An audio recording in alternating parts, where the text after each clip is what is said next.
A key development in Donald Trump's campaign for president today is the announcement of his running mate. So, who is JD Vance? The 39-year-old from Ohio rose to prominence in 2016 with the release of his memoir, Hillbilly Elegy. A Netflix adaptation of the best-selling book would follow in 2020. Now, it tells the story of Senator Vance's impoverished childhood in the Appalachian Mountains of southern Ohio, where he was predominantly raised by his grandparents as his mother struggled with opioid addiction.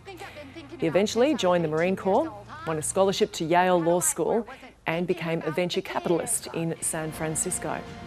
I know I could have done better, but you got to decide you want to be somebody or not. I've been doing real good. I just had a down month. I got an interview tomorrow, Mom. Otherwise, Oh, you know me. I always land on my feet. The memoir's success made Senator Vance a go-to pundit on political talk shows. His depiction of the cycle of poverty in his hometown helped explain Donald Trump's popularity among rural white Americans at a time when Democrats and some traditional Republicans struggled to understand it. It was on those shows where he pitched himself as a never-Trumper, fiercely criticising the then president as an idiot, dangerous, and America's Hitler. Never Trump guy.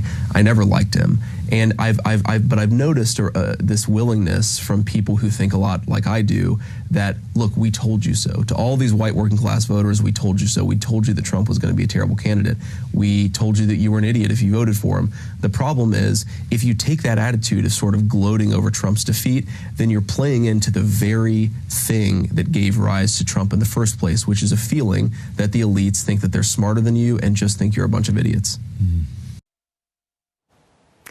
But as JD Vance geared up to run for the US Senate in 2022, he transformed into a defender of the former president.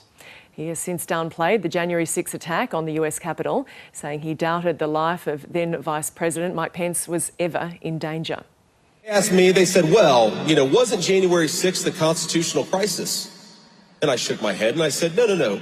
January the 6th, Donald Trump trying to challenge an election through constitutional means, that is the opposite of a constitutional crisis. A constitutional crisis is when generals refuse to obey the orders of the commander-in-chief. Let's go after those generals who refuse to obey lawful orders, not against Donald Trump and his supporters. That's law and order. That's common sense. After securing Donald Trump's endorsement for his Senate tilt, he's been a staunch supporter of all Trump's policies. A lot of the fake news media out there, and there's some good ones in the back there. There's some bad ones too, let's be honest. But they wanted to write a story that this campaign would be the death of Donald Trump's America First agenda. Ladies and gentlemen, it ain't the death of the America First agenda.